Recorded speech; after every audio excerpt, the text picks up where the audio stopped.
Últimamente se ha visto como la presencia de un enemigo silencioso o a veces ruidoso ha acabado con la vida de grandes personas. El cáncer es una enfermedad que en algunos casos no da espera y arrebata el regalo más precioso que Dios nos dio, la vida.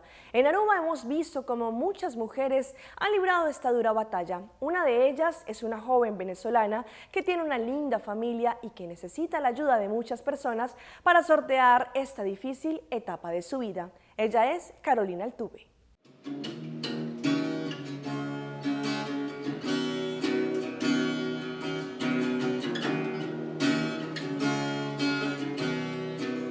Carolina Altuve es una joven venezolana de 30 años que en Aruba ha pasado una gran temporada de su vida.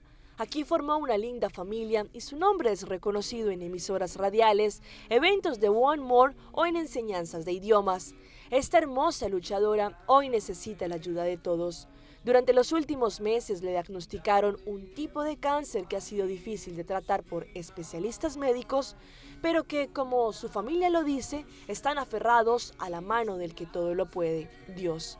Su familia, amigos y allegados están organizando un fundraising o una recolecta de fondos para así ayudarla con su tratamiento.